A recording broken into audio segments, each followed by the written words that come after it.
Hello students, I am Hardik Sheta from Saraswat international academy Vapi. आज हम standard 12 subject physics chapter number 14 semiconductor electronics materials devices and simple circuits को आगे बढ़ाएंगे। तो आज का टॉपिक है फॉर्मेशन ऑफ पीएन जंक्शन। देखो, आपने जैसे ही ये चैप्टर स्टार्ट हुआ सबसे पहले क्या पढ़ा था? इंट्रिंसिक सेमीकंडक्टर, फिर एक्सट्रिंसिक मतलब इम्प्योर एंड प्योर सेमीकंडक्टर। ठीक है, इंट्रिंसिक मतलब प्योर और एक्सट्रिंसिक मतलब इम्प्योर। एक्सट्रिंसिक सेमीकंडक्टर में हमने दो चीज़ें पढ़ी थी, एक पी टाइप सेमीकंडक्टर, एक एन टाइप सेमीकंडक्टर। ठीक है, अब ये सब हम क्यों पढ़ रहे थे? क्योंकि हमें इलेक्ट्रॉनिक सर्किट तक पहुंचना है।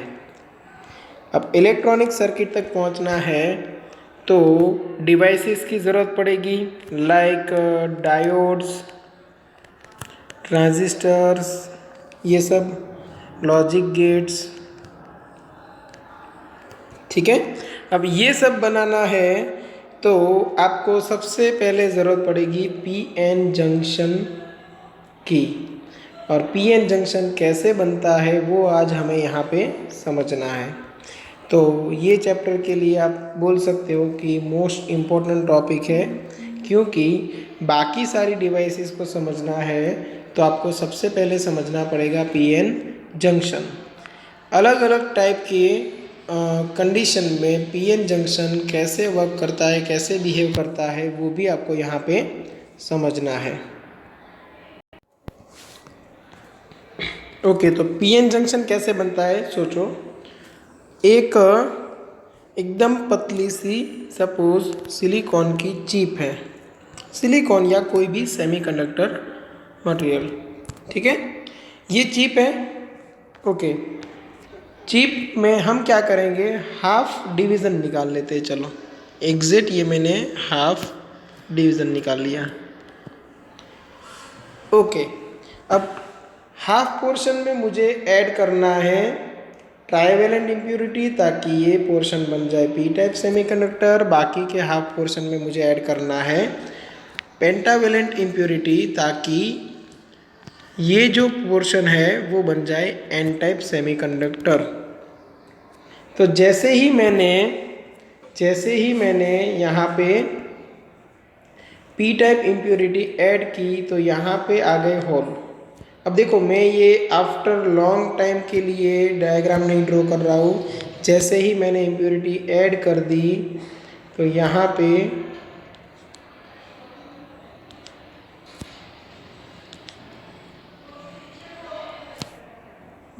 आपको इम्प्योरिटीज कुछ इस तरह मिलेगी। मेजॉरिटी चार्ज कैरियर क्या है?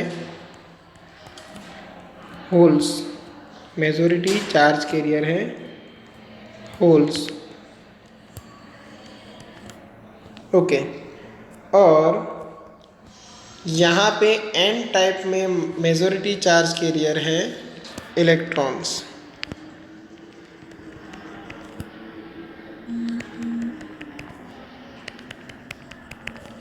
चलो इतना हमने ऐड कर दिया और ये इनिशियली कुछ ऐसा स्ट्रक्चर बना। ओके, तो अब यहाँ पे जैसे ही ये कंडीशन क्रिएट हुई तो ये लोग चुप तो बैठेंगे नहीं। क्यों? क्योंकि होल है वो इलेक्ट्रॉन को अट्रैक्ट करता है। बट यहाँ का स्ट्रक्चर देखना, हाँ अच्छे से समझना है आपको इतना सा पार्ट। ठीक है, अब यहाँ का स्ट्रक्चर देखना, ये नेगेटिव है क्या? ये नेगेटिव है क्या? तो जो हमने फॉस्फोरस की इम्प्योरिटी डाली थी या तो कोई भी पेंटावेलेंट इम्प्योरिटी डाली थी जिसमें 5 इलेक्ट्रॉन थे वैलेंस इलेक्ट्रॉन, और वो 5 में से भी 4 वैलेंस इलेक्ट्रॉन बाउंडेड थे bye covalent bond,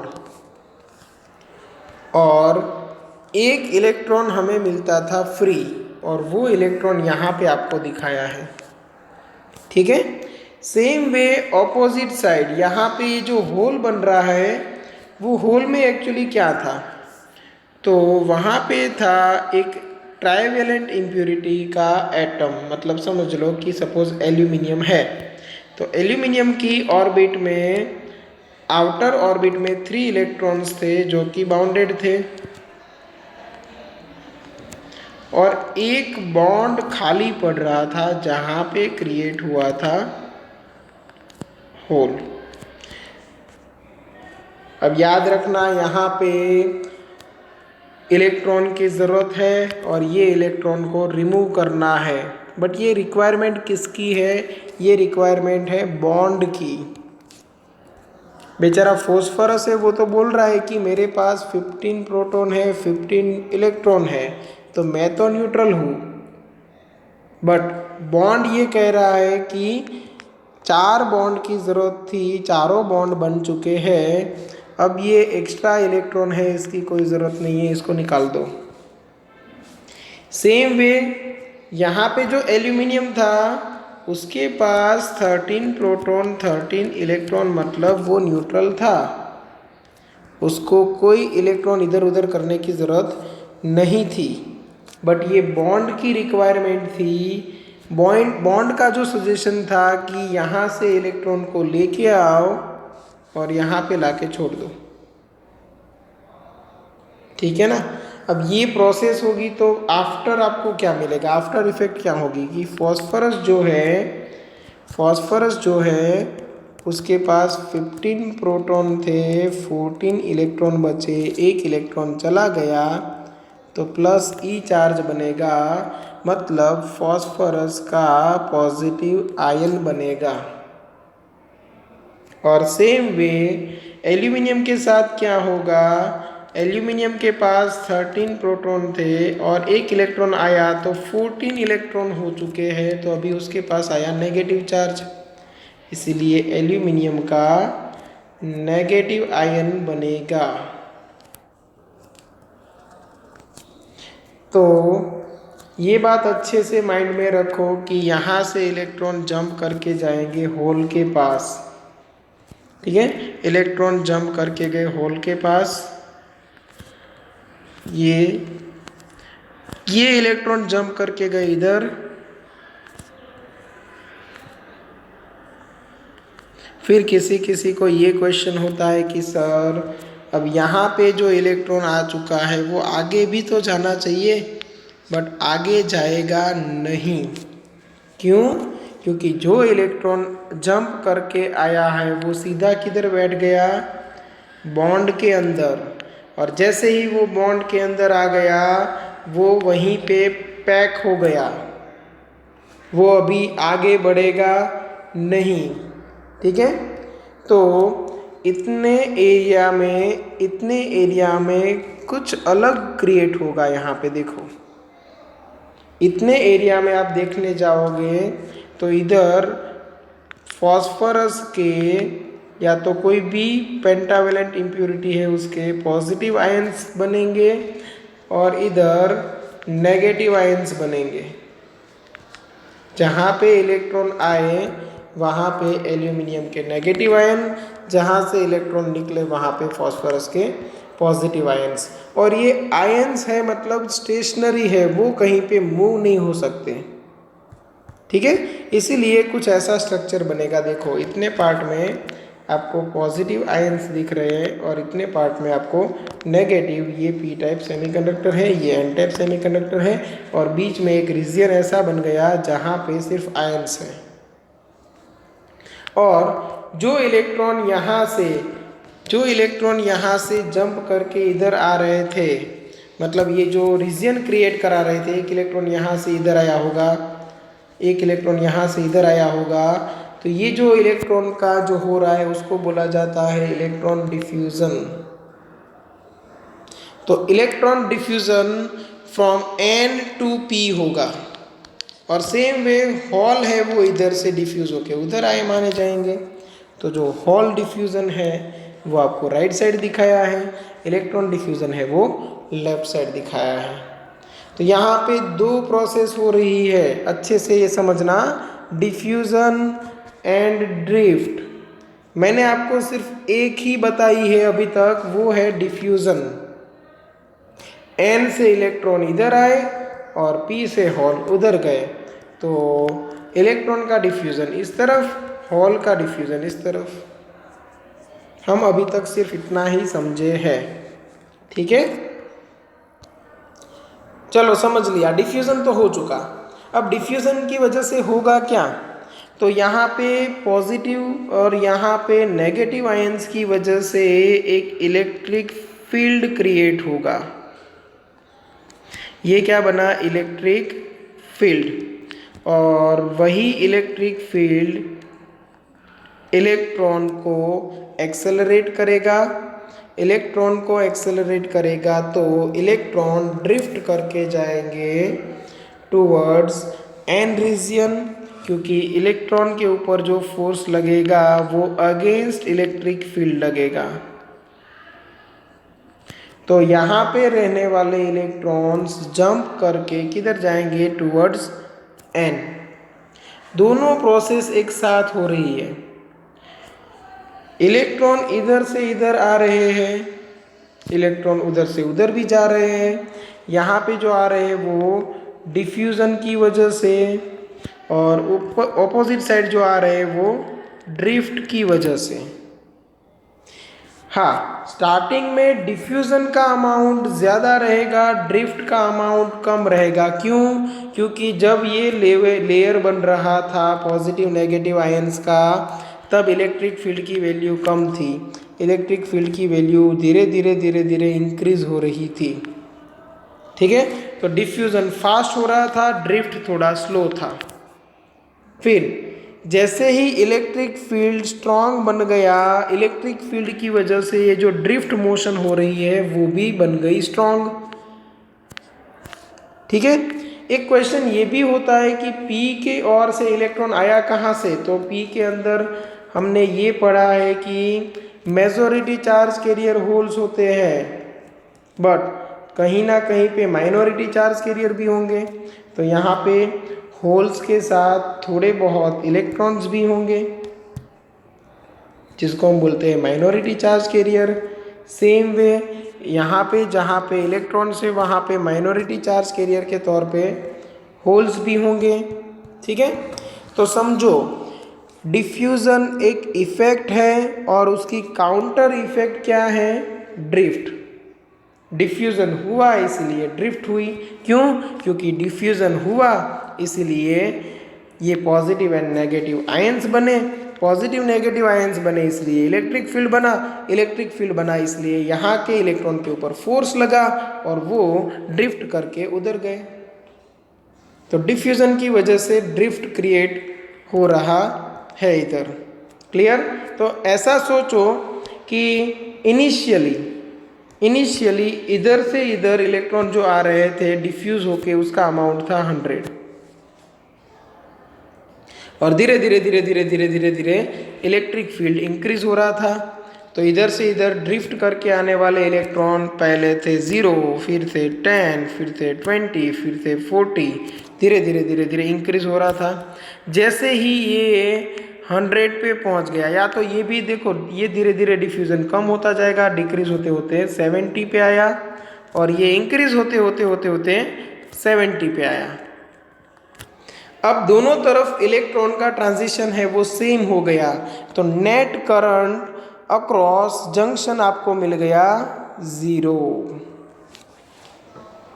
net current across junction आपको मिल गया 0, और यहाँ पे ये जो सिस्टम है वो स्टेबल बनेगा। और हम बोल सकते हैं कि यहाँ पे जो क्रिएट हुआ है उसको क्या बोलेंगे, Pn के बीच में एक जंक्शन है, तो यहाँ पे हम बोल सकते हैं कि इतने एरिया में Pn जंक्शन फॉर्म हो चुका है, और जिसकी थिकनेस है वो माइक्रोमीटर के अंदर होगी। ओके, 1/10 ऑफ माइक्रोमीटर के ऑर्डर में आपको यहाँ पे थिकनेस मिलेगी। और ये जो रीजन है उसको बोला जाता है डेप्लेशन रीजन, ठीक है। तो ऑलवेज याद रखना, एक चीज कोई भी याद रख लो, इलेक्ट्रॉन का डिफ्यूजन इधर से इधर, तो होल का डिफ्यूजन इधर से इधर। ओके, सेम वे इलेक्ट्रॉन की ड्रिफ्ट इलेक्ट्रिक फील्ड की वजह से, तो होल की ड्रिफ्ट इलेक्ट्रिक फील्ड की वजह से इधर, ठीक है। तो देखो चारों चीज़ें आपको दिखाई है, इलेक्ट्रॉन डिफ्यूज़न, सामने hole diffusion. Same way electron drift, तो सामने होल ड्रिफ्ट। क्लियर? ओके, तो यहाँ पे कुछ थिकनेस नज़र आई, यहाँ पे इलेक्ट्रिक फील्ड आपको नज़र आया, आपने यहाँ पे कनेक्शन कर लिया, इलेक्ट्रिक करंट बन गया 0, मतलब ओपन सर्किट कुछ ना कुछ पोटेंशियल आपको यहाँ पे मिलेगा। ये पॉजिटिव और नेगेटिव की वजह से एक इमेजनरी यहाँ पे बैटरी बनती है, मतलब एक पोटेंशियल बनता है। देखो अभी यहाँ का इलेक्ट्रॉन है वो उधर नहीं जा सकता पी की ओर, कंटिन्यूस इलेक्ट्रॉन की मोशन पी की ओर नहीं हो सकती क्योंकि नेट करंट बन गया था 0। अभी अगर इलेक्ट्रॉन को यहाँ से पी की ओर जाना है तो ये बैरियर जो है उसको क्रॉस करके जाना पड़ेगा, उसको जंप करके जाना पड़ेगा और उसके लिए कुछ मिनिमम एनर्जी की रिक्वायरमेंट रहेगी। तो वो मिनिमम रिक्वायरमेंट एनर्जी के हिसाब से यहाँ पे जो पोटेंशियल डिफरेंस क्रिएट होता है उसको हम बोलते हैं बैरियर पोटेंशियल। इलेक्ट्रॉन को जंप करके जाना है तो बीच में एक बैरियर है और वो बैरियर का पोटेंशियल आपको मिलेगा यहाँ पे, जिसको हम बोलते हैं बैरियर पोटेंशियल। सपोज एक इलेक्ट्रॉन के लिए पोटेंशियल बैरियर की वैल्यू है 3 वोल्ट, तो उसके लिए एनर्जी की ज़रूरत पड़ेगी 3 इलेक्ट्रॉन वोल्ट की। ठीक है ना, बैरियर पोटेंशियल कितना है 3 वोल्ट, तो वो बैरियर को क्रॉस करने के लिए मिनिमम 3 इलेक्ट्रॉन वोल्ट की एनर्जी है वो लगेगी। उससे ज़्यादा एनर्जी आप सप्लाई करो तो भी चलेगा।